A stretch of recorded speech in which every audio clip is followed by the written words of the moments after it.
presencia de los nemátodos fitopatógenos es un problema cada vez más intenso en los cultivos.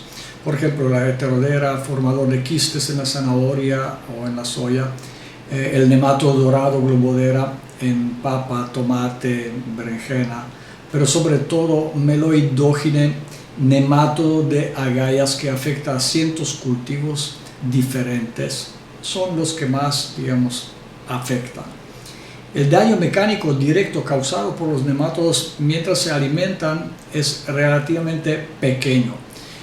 Si no es una población demasiado grande, entonces no arriesgan en realidad el cultivo. La mayoría de los daños parece ser causada por secreción de saliva introducida en los tejidos de las plantas durante el proceso de la alimentación, cuando el nemátodo introduce su estilete en el sistema vascular de la planta. Pero sobre todo se produce un daño, una afección por los patógenos como hongos, bacterias y virus que puede transmitir el nemátodo a la hora de alimentarse. Nos podemos preguntar, ¿a qué se debe tanta presencia de los nemátodos fitopatógenos? Y en la mayoría de los casos podemos contestar, se deben a la contaminación de los metales pesados, de los cuales los nemátodos en general son bioindicadores, y su presencia también se debe al paquete tecnológico adoptado en los cultivos. Vamos a analizarlo un poco. Los diferentes tipos de nemátodos, es decir, los que comen hongos, bacterias, los omnívoros, los que depredan a otros nemátodos y al final también los fitopatógenos, cuando están en equilibrio, quiere decir un equilibrio poblacional, los que depredan a los nemátodos y los fitopatógenos, cuando están en equilibrio, reflejan un suelo en un buen estado vital. La gente que se imagina un suelo sano y vital sin nemátodos, en realidad está totalmente equivocada. Un suelo sano debe tener una presencia de diferentes organismos, entre ellos los 5 grupos de nemátodos que comentamos. Pero cuando los productores deciden aplicar nematicida con la idea de eliminar a los nemátodos fitopatógenos, entonces intensifican un deterioro de la vitalidad del suelo y dañan el frágil equilibrio en la mesobiota, eliminando una de las fuentes de alimentación de los artrópodos y otros organismos en el suelo, como ciliados, algunos otros mesoorganismos o macroorganismos. Y lo mismo pasa con la aplicación de fungicidas, que eliminan la fuente de alimentación de los nemátodos fungívoros, bactericidas, que deterioran el hábitat de los nemátodos bacterióvoros. Y es interesante saber que los nemátodos fungívoros y bacterióvoros son los que mantienen el control, sobre el territorio, en el suelo, y mantienen a la raya a los nemátodos fitopatógenos. Como resultado residual de las aplicaciones del nematicida, se crea una resistencia de los nemátodos fitopatógenos y el problema se vuelve crónico. La presencia de los nemátodos fitopatógenos que se esconden en las plantas, en el sistema radicular de las plantas, y a la vez la ausencia de los otros grupos de nemátodos como los bacterióvoros, los omnívoros, los nemátodos que comen nemátodos, simplemente está disminuida. La presencia de un solo tipo de nemátodos fitopatógenos produce deterioro y cambios profundos en la red trófica del suelo. Se modifica la presencia y biodiversidad de hongos y bacterias que se encuentran en la base de la estructura comunitaria de la micro, meso y macrofauna en el suelo. Es decir, suelo con gran biodiversidad de nemátodos no presenta generalmente problemas patógenos en las plantas, pero suelo con supresión de biodiversidad de nemátodos y la predominancia de un solo grupo de nemátodos fitopatógenos sí representa graves problemas para los cultivos. Sabemos que los suelos con amplio ensamblaje y biodiversidad de nemátodos presentan encima de 100 especies como lo mínimo, de diferentes especies de nemátodos. Mientras que los suelos desvitalizados presentan una biodiversidad disminuida, bajo el umbral de 10 especies o incluso menos. Los diferentes grupos de nemátodos tienen importancia ecológica. Por ejemplo, los bacteriófagos regulan la disponibilidad de nitrógeno y fósforo en las plantas y estimulan la nodulación de bacterias similares a los Rhizobium. De hecho, podríamos considerar los nemátodos bacteriófagos como bioindicadores de fertilidad del suelo.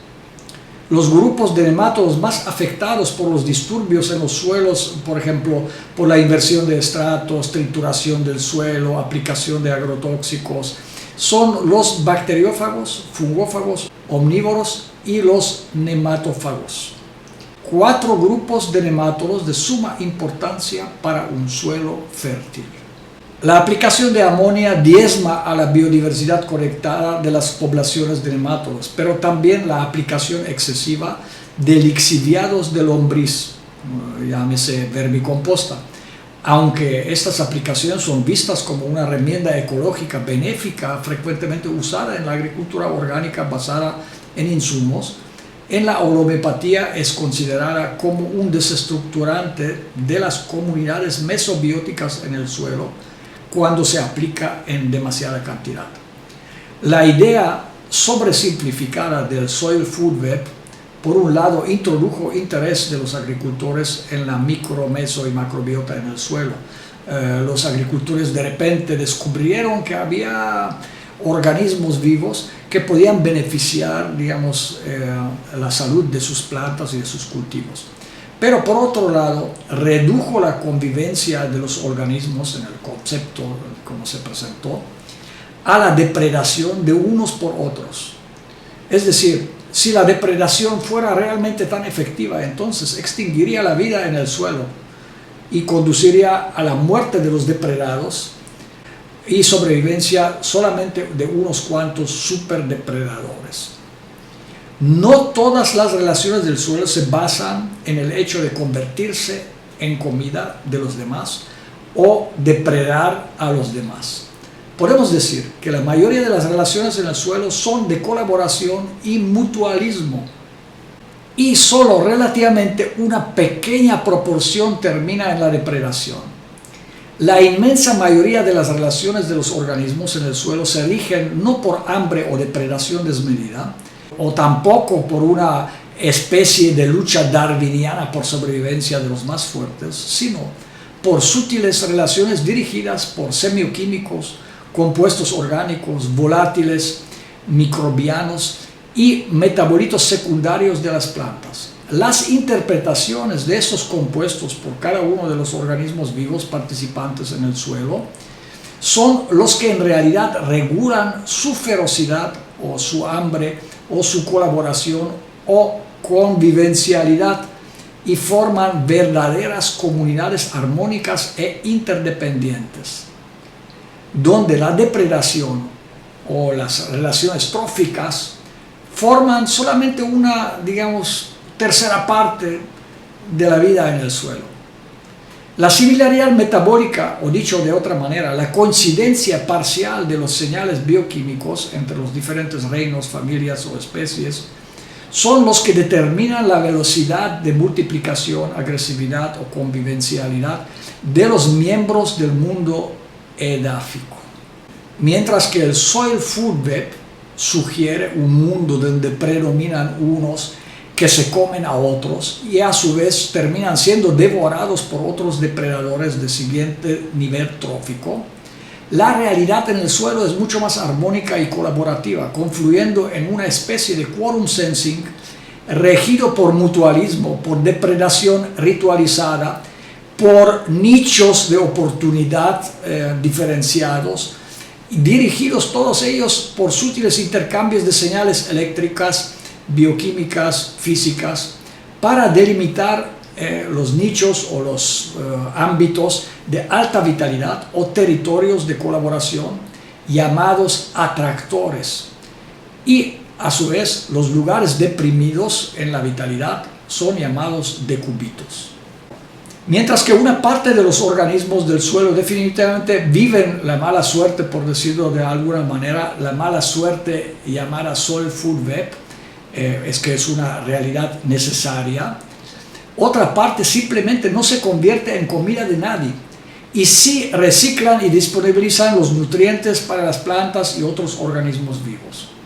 No es la depredación mutua descarnada y llana, sino una especie de acuerdos dirigidos por el olor, que es la confluencia consensuada de vitalidades de todos los organismos participantes en forma de una ente que dirige los procesos vitales para preservar la vida, mas no necesariamente para perpetuar una u otra especie.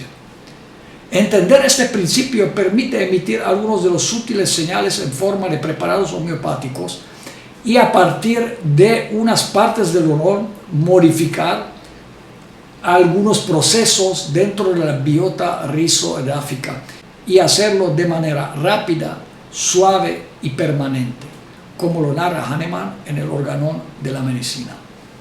Los representantes de la agricultura basada en insumos requieren para su acción aplicar grandes cantidades de compostas, vermicompostas, excrementos animales, caldos minerales, fermentos y otras enmiendas, sin cuya asidua aplicación el cambio nunca será permanente y siempre será dependiente del suministro de los insumos por el ser humano.